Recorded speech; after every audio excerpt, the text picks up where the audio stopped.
If you're interested in learning about the Mexican general of mixed African descent who abolished slavery after helping the country achieve independence, then my Vicente Guerrero Black History Short is for you. Hi, and thank you for tuning in to Noir Histoire. I'm Natasha, and in this episode, I'll be sharing what I've learned about Vicente Ramon Guerrero Saldana. Born on August 10, 1782, died on February 14, 1831, notable general and politician, nationality Mexican. Vicente Guerrero was born in Tixla, New Spain, in what is now the state of Guerrero, to Guadalupe Saldana and Juan Pedro Guerrero. His mother was native Mexican while his father was African Mexican. Coming from a family of humble means, Guerrero was unable to obtain a formal education as a child. Instead, he helped. And they named that part of Guerrero after this man right here. A lot of stuff I didn't know. I'm learning more and more. See, you think that you know everything, but you don't. You have to keep learning and learning and learning. That's what life is, learning. Helped his father on the family farm, and later transported goods as a mule driver. Guerrero's parents were supporters of Spanish rule, but in the course of his travels, Guerrero was exposed to rebels and their ideas of independence from Spain. During one of his transport trips, Guerrero met the rebel General Jose Maria Morelos y Pavon, and in 1810 decided to join the rebel.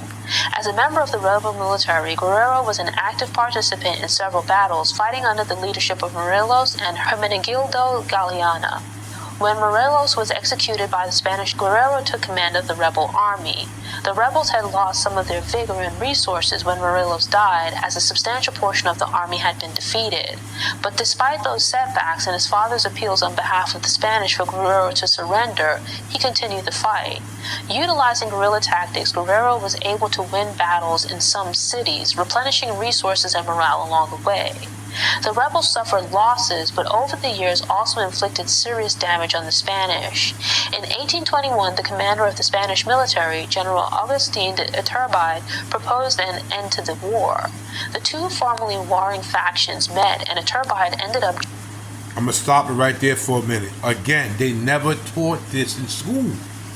A lot of people of all races need to know this. They need to know stuff like this. They never taught this stuff. They're hiding it. They teach you what they want to teach you. But what's important for you to really know and understand about different ethnic or people that help, they won't do this. They hide it. That is not good, and it's horrible. Joining the independence movement. Together, the pair worked out the Plan of Iguala, an agreement outlining the transition to independence and the creation of the new nation, Mexico. An early version of the plan granted civil rights to natives, but not mulattoes or those of African descent. When Guerrero refused to sign that version, a clause was added granting freedom and equal rights to all without regard to their racial or ethnic origins. Sealed with what came to be known as the Acatempan Hug, the two armies were united under Guerrero serving as general and Iturbide as constitutional emperor of the new nation. Economic inequality under Spain, followed by 10 years of war, had created multiple problems.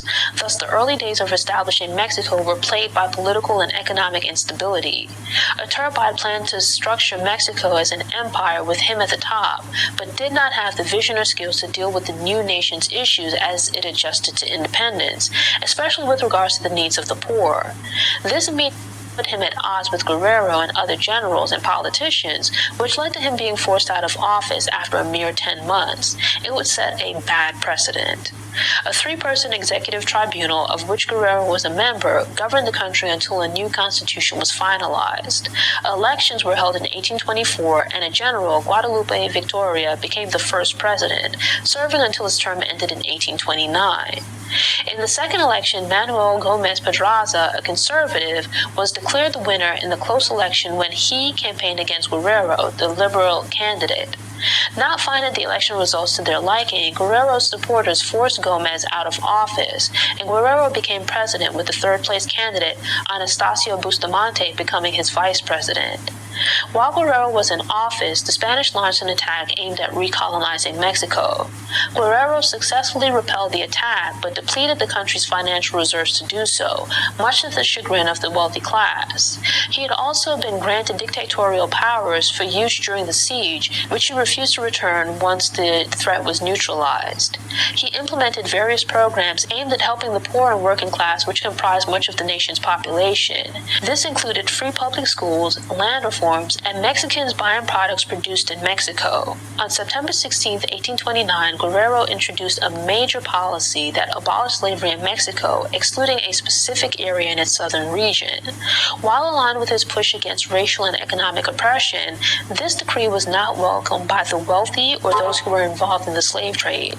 Due to the terms of previous agreements, Euro-American settlers who were primarily concentrated in Texas, where they kept an estimated 5,000 black people enslaved, were exempt, or believed to be exempt. But they still bristled at the decree, and it played a role in Texas seceding from Mexico to join the United States. A coup began to take shape, with many of Guerrero's former officers and allies betraying him. They began to publicly question his ability to lead, pointing to his lack of formal education. Just 3 months after the abolition decree, Guerrero was forced out of office. He fled to the South after handing over power to the Minister of the Interior, but he too was overthrown in a matter of days. Bustamante was installed as president and gave orders for Guerrero to be hunted down and killed. Vicente Ramon Guerrero Saldana was captured in January 1831 and assassinated by a firing squad in Culiapan, Oaxaca on February 14, 1831. Thanks for tuning in. Show notes and sources are available on the Noir Histoire website via the link in the episode description. I'm working on creating downloadables and infographics, so keep an eye on the website. These Black History shorts are released every... The video ended right there, but look at this. Look at this. They don't never, and I'm hoping that at least some elders from Mexico will teach their grandkids and kids this. This needs to be taught. This is a must. It needs to be taught. This is Big Hawk. Until the next video, sayonara.